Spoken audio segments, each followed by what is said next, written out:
खुशामदीद नाजरीन, आप देख रहे हैं हिंदुस्तान डेली के लिए मुंबई से ब्यूरो रिपोर्ट। नाजरीन, कोविड घोटाला, खिचड़ी घोटाला और डेड बॉडी घोटाले के बाद बीजेपी नेता किरीट सोमैया ने मानपा में 20,000 करोड़ के घोटाले के आरोप के साथ बॉम्बे हाई कोर्ट में एक याचिका दाखिल की है।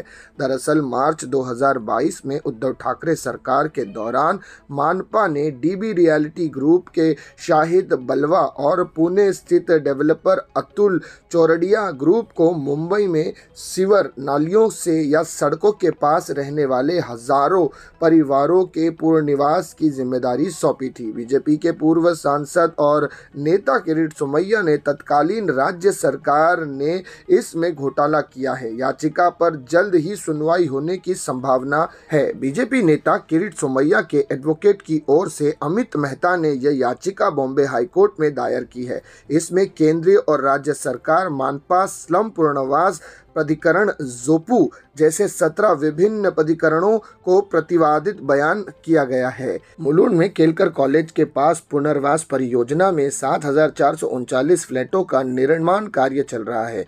देवनार, शिवाजी नगर, बैराम पाड़ा के निवासियों को यहां स्थानांतरित किया जाएगा। फिर भी मानपा के प्रशासक इकबाल चहल और तत्कालीन उद्धव ठाकरे की सरकार ने मुलुंड पूर्व में 50,000 लोगों के घरों पर कब्जा करने की योजना बनाई है। मुलुंड, भांडुप, कांजूरमार्ग इलाके के लोगों में इस प्रोजेक्ट के खिलाफ काफ़ी गुस्सा है।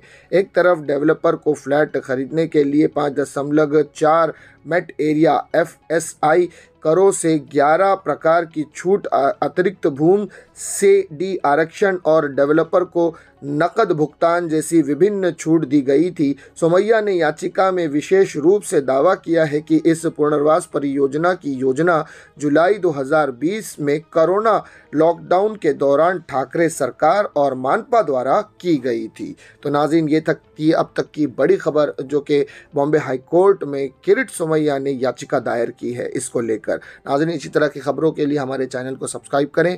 मैं सिराज शेख हिंदुस्तान डेली से फिर मिलूंगा किसी अगली खबर के साथ। तब तक के लिए जय हिंद।